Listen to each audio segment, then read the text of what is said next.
menghentikan penembakan warga sipil di Papua. Yanpi Mandenas, anggota Komisi 1 DPR RI dari fraksi Gerindra Dapil Papua, mengancam aksi penembakan terhadap warga sipil yang masih terjadi di Papua sampai saat ini. Hal tersebut ditegaskan Yan Mandes terkait adanya informasi seorang mama yang menjadi korban penembakan di kampung Mamba, Intan Jaya pada 9 November 2021 lalu, dan mengenai pelipis dan pinggang tembus ke perut, dan pelakunya diduga oknum TNI. Papua sumbang emas sepak bola CP Kalsel mau kemain. Atlet Papua Darupatma Putri sumbang emas kedua tenis lapangan kursi roda. Jika benar penembakan itu dilakukan oknum TNI, maka ini menjadi bukti dari belum profesionalnya TNI dalam menangani persoalan keamanan di Papua. Penembakan kali ini, kata Mandenes, bukan pertama kali terjadi, tetapi sudah sering dan korbannya warga sipil.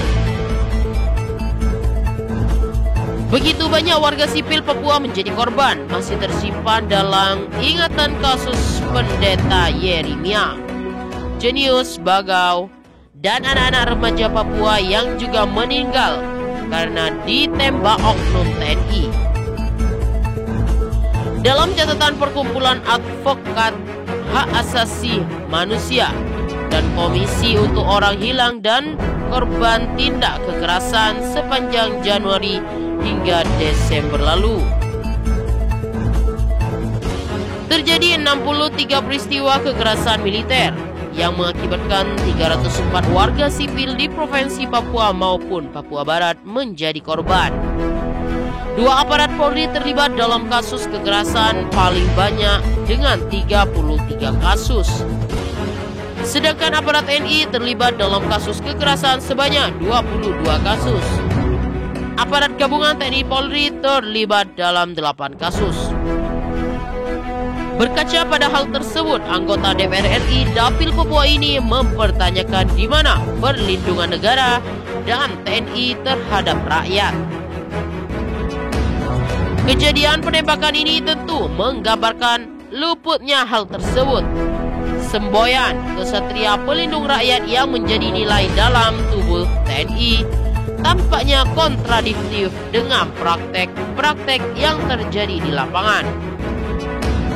Seharusnya, kata Mandenas, dari konflik Papua yang sudah berlangsung selama ini, banyak hal bisa kita petik, salah satunya mengenai pendekatan dan respon negara terhadap penanganan konflik di Papua. Pendekatan militeristik yang dipilih sepertinya masih jauh dari kata berhasil, karena perlawanan pun nyatanya tetap ada, bahkan terus berkembang. Yang sangat disayangkan dan seharusnya tidak terjadi, justru semakin menambah korban jiwa warga sipil yang padahal tidak terlibat konflik. Ia pun menekankan bahwa pemerintah dan TNI harus segera melakukan evaluasi kinerja dan pendekatan keamanan yang selama ini dilakukan di Papua. Mandenas mendorong pemerintah dan pihak terkait mengubah pendekatan menjadi lebih humanis, yang lebih mengedepankan aspek-aspek berlandaskan kemanusiaan dan kemartabatan. Mendesak untuk pihak-pihak terkait segera mengambil langkah dan mengubah pendekatan untuk menghentikan kasus serupa terjadi, supaya tidak ada lagi warga sipil Papua yang menjadi korban dan meninggal dunia secara sia-sia. Selain itu, internal TNI juga harus menindak dan memberi sanksi tegas kepada oknum pelaku penembakan tersebut. Negara harus memastikan penegakan hukum berjalan adil dan transparan. Indonesia ini adalah negara hukum, maka itu siapapun yang melanggar hukum tentu harus ditindak.